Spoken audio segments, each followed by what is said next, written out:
All right. Good afternoon. Just a couple of programming notes. On Monday, our Deputy Secretary General Mina Mohammed will be here in this very room, and she'll be accompanied by Ambassador Hector Gomez Hernandez, the permanent representative of Spain to these United Nations, and Ambassador Chola Milambo, the permanent representative of Zambia to these United Nations. They will be here to brief you on expectations for the upcoming 4th International Conference on Financing for Development, which will take place in Sevilla in Spain. Exactly. And they will be Spanish-English interpretation. Speaking at the Security Council this morning, the Secretary General urged Israel and Iran to give peace a chance and warned Security Council members that we are not drifting towards a crisis, we are racing towards it. He said that the Non-Proliferation Treaty is a cornerstone of international security, and Iran must respect it. The only way to bridge the trust gap with Iran, he added, is through diplomacy to establish a credible, comprehensive, and verifiable solution, including full access to the inspectors of the International Atomic Energy Agency. Mr. Guterres warned that the only thing that is predictable is that the consequences of continuing this conflict are unpredictable.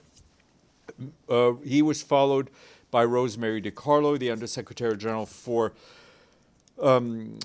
Political and Peace-Building Affairs, and she told council members that the scope and scale of attacks in Iran and Israel continue to widen, with grave consequences for the lives of civilians in both of these countries.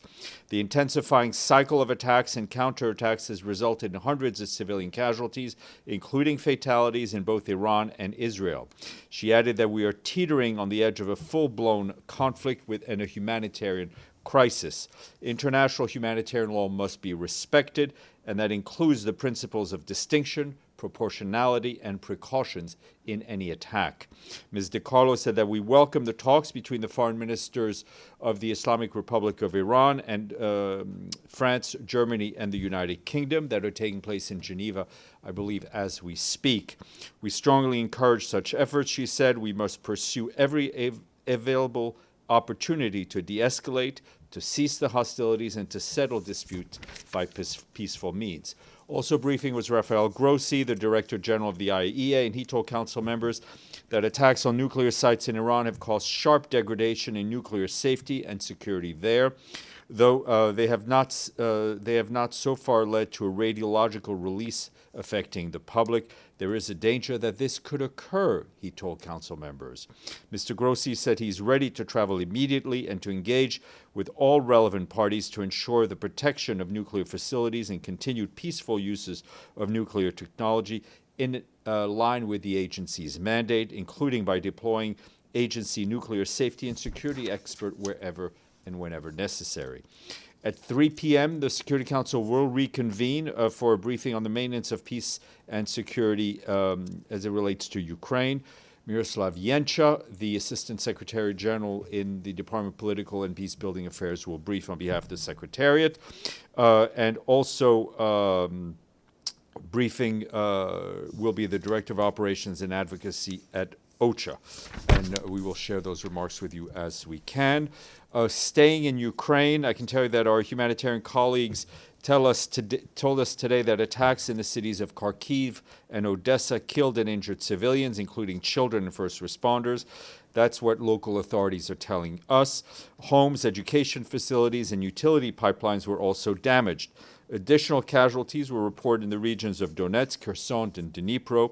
In Odessa and Kharkiv, humanitarian organizations supported local responders and provided hot meals, emergency shelter, and psychosocial support.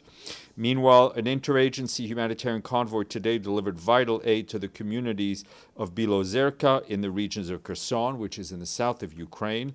The supplies included hygiene items, bed linens, kitchen sets, first aid kits, and a charging station. The area remains under constant shelling, and thousands of residents need humanitarian aid. This was the second such convoy to reach frontline areas of Kherson this week alone. Our humanitarian colleagues note that some 9.4 million Ukrainians are still displaced inside their own country or abroad, and more than 4 years since the full-scale invasion and over a decade into the war that began in 2014. This includes 5.6 million refugees globally. That's what UNHCR is telling us. The International Organization for Migration says another 3.8 million people remain internally displaced.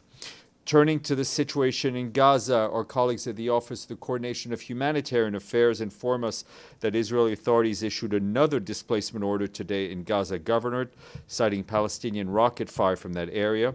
This has affected 2 neighborhoods where hundreds of families were living. Yesterday, out of 21 attempts by ourselves and our humanitarian partners to coordinate humanitarian movements inside Gaza, 12 of those attempts were facilitated by the Israeli authorities. That included the dispatch of fuel to the north, the retrieval of solid waste, and the distribution of medical supplies. 5 other attempts, including water trucking and road repair, were denied, while remaining 4 had to be canceled by the organizers. As a reminder, no fuel has entered Gaza Strip for 16 weeks now. As I told you, we did manage to retrieve fuel from the Tahrir station in Rafah on Wednesday, and a limited amount of that fuel was delivered yesterday to public utilities in southern Gaza. That allowed the continued operation of desalination plants, water trucking services, and sewage pumping stations. However, fuel instability and fuel shortages continue to limit our operations, resulting in reduced operating hours and capacity. Regarding telecommunications, and you'll recall that the central and southern Gaza have been experiencing major telecommunications outages this week due to damage to a fiber optic cable serving those areas. Today, one of the Palestinian service providers reported that they've started to restore fixed internet and landline services in some parts of southern Gaza. Despite major security risks and difficult conditions on the ground, the team continued to work to get these services back up and running in central and southern Gaza. Meanwhile, UNICEF warns that the number of malnourished children in Gaza is rising at an alarming rate, with more than 5,100 children between 6 months and 5 years of age admitted for treatment for acute malnutrition in May alone. The agency says it represents a nearly 50% increase compared to April and a 150% increase compared to February. And as you'll recall, during that time in February, a ceasefire was in effect and aid was entering the Gaza Strip in significant quantities, and it is, of course, not the case right now. UNICEF says just 150 days from the start of the year till the end of May, more than 16,700 children, which is an average of 112 per day, have been admitted for malnutrition treatment in Gaza. Each one of these cases is preventable. The food, water, and nutrition treatments these children so desperately need are being blocked from reaching them. UNICEF called for Israel to urgently allow the large-scale delivery of life-saving aid through all border crossing. The agency says it is currently distributing what little nutrition supply it is able to bring into Gaza. Meanwhile, the equivalent of 1,000 truckloads of health, nutrition, and other supplies are outside the borders, ready to be delivered. Over the last 2 days, more than 1,400 children and caregivers received critical services, including structured psychosocial support, case management, individual consultations, and that happened across 10 locations in Gaza City, Deir al-Balah, and Khan Yunis. Turning to the West Bank, our colleagues at OCHA are warning that the more than 1,200 Palestinians in 13 communities in the Masafer Yatta area of southern Hebron are now at greater risk of forced displacement. This follows a new Israeli move to reject any pending new planning and zoning requests in that area outright, including the application for building permits. OCHA warns that this latest development could speed up the demolition of all structures in those communities. OCHA is calling for stepped-up protection for the hurting community who have remained in the area for decades as they come under mounting pressure to leave. Our Undersecretary General for Peace Operations, Jean-Pierre Lacroix, arrived today in Damascus, where he's scheduled to meet officials. Earlier today, he visited Camp Fuar, where he met members of UNDOF and was briefed on the latest developments in the mission area.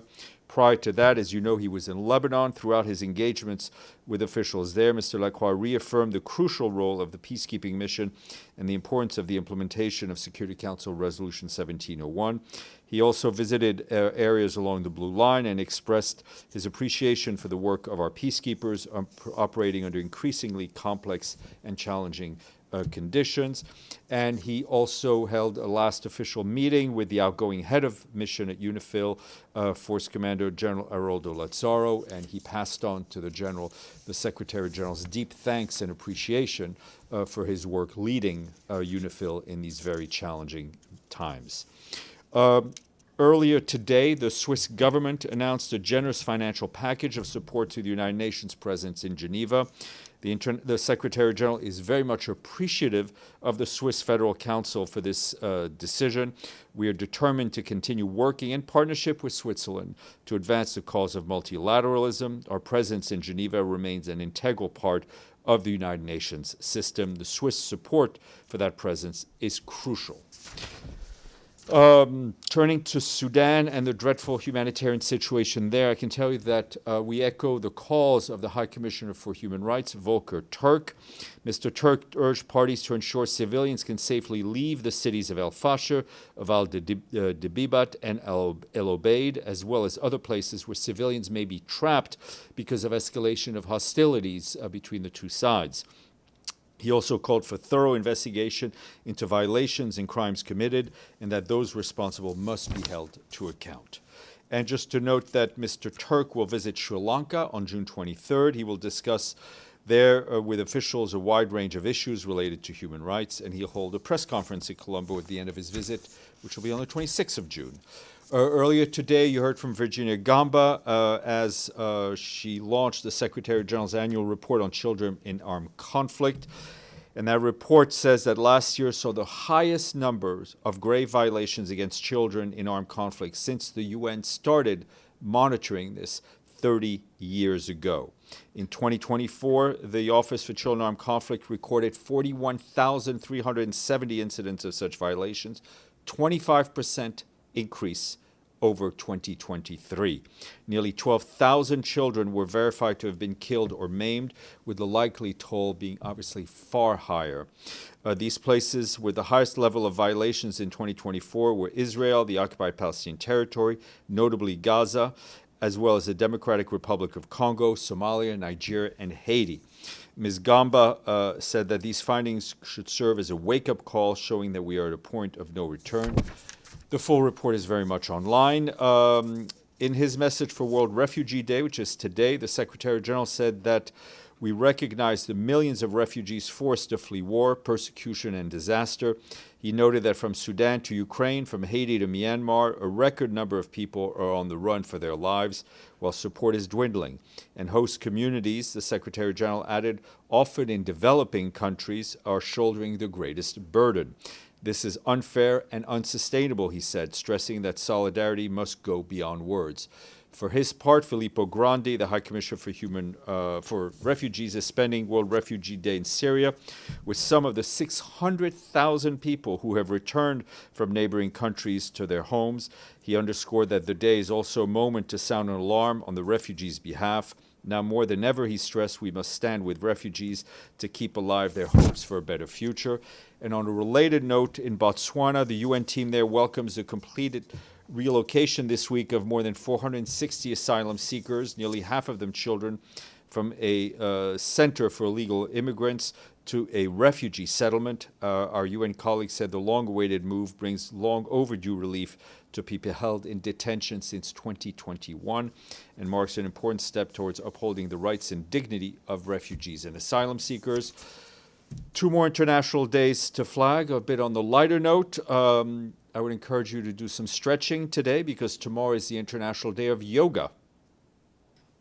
And to celebrate that important day, the Permanent Mission of India is organizing a yoga event in collaboration with the UN Secretariat at 5 p.m. here in the North Lawn area. You can bring your yoga mat and practice some poses. I look forward to seeing all of you there in your yoga outfits. What? It depends how many of you show up. And tomorrow, the International Day of the celebration of the solstice. The solstice for some, including us here in New York, is the promise of warmer days, though we do have them. Make sure to go out and enjoy the longest day of the year, because after that, it just gets shorter. This is the moment where you work. No question. Allez, Amélie, let's go. Give it a try. Sorry. Next week, on Thursday, the GA is marking the 80th anniversary of the adoption of the UN Charter. Mm-hmm. Will the AG participate in a context where the UN is under attack, literally, verbally, and criticized a lot for not doing what it's supposed to do? What is his message for the 80th anniversary? Well, yes, the Secretary General participate. The message is that the ideals of the Charter, the ideals reflected in the Universal Declaration of Human Rights are more important now than ever. The more they are attacked and flouted by member states and others that we see, the more we need a global push to reaffirm their centrality in our efforts to build a better world. Okay, enjoy the day. Oh, Abdelhamid, sorry, damn. No, you guys, you're far away from you. You're doing what I tell my son never to do, is just doing two things at once. Oh, thank you. Go ahead. Yeah, today, again, 70 Palestinians were killed, 25 of them while waiting for food distribution. What are your, do you have any information? Look, we Can don't, you confirm? we have not gotten any information as of now. We've seen the press reports, which are horrendous. I mean, I don't know how often we have to say that no one should die while trying to get food, right? Thank you. We have a humanitarian distribution that works, that worked at scale. All we're asking is to be allowed to do our job, and we welcome efforts of others to also help with the humanitarian distribution, but to do it in ways which doesn't increase the risk and literally kills people. You, please. Thank you, Steph. Sorry to ask you. My question is about the UN80, because next week on Tuesday, Mr. Guy Ryder will explain it to the member states. So is there any plan, Mr. Guy Ryder or somebody will brief to us? Yes, I've spoke to Guy. We're trying to find a time for him to come down here. I mean, one question leads to another. Please, go ahead, Deji. Okay, so today in the Security Council, the Iranian ambassador actually accused IAEA as well as the Security Council of inaction. And especially for IAEA, they also, I think, released a statement accusing the inaction and said they will pursue legal actions against the IAEA Chief Mr. Grossi. What's the position from the Secretary General on this, on IAEA's role in this issue? The IAEA is the technical agency that deals with nuclear safety and nuclear energy. They have the expertise, they have the know-how, they have the knowledge on how to deal and the experience in dealing with these, often in very challenging situations. I mean, we've seen the work that our IAEA colleagues have done in Zaporizhzhia, in the middle of a war zone, trying to keep a nuclear center safe. The Secretary General fully supports their work, but it is very important to, like other parts of the UN, UN agencies don't exist on their own. They are a reflection of the collective will of the membership of this organization, and they must be allowed to do their work. Madame. Thank you, Stéphane. I would like to know if the document Israelis were speaking Iran was so close to develop nuclear weapons in a very short time of a few days or a week has been submitted to the United Nations and received by the Secretary General. Thank you. Who was referring to this document? The Israelis. I'm not aware, but obviously you should also check with our IAEA colleagues. Yes, Madame. Does the IAEA monitor the Israeli nuclear program? You should ask the IAEA. Yes. Thank you. Today, Israel attacked South Lebanon. Is Israeli attacks on Lebanon, Syria becoming no news for the spokesman office and the brief? Well, daily it's not. I briefing? mean, we routinely report on the ones that we routinely report on the ones that we monitor. There have been attacks that we're not, because of the way they're conducted, we're not monitoring. But I think every time there's been a violation of Security Council's Resolution 1701, we report on it. Okay. Enjoy the rest of your day. Now I'm actually leaving.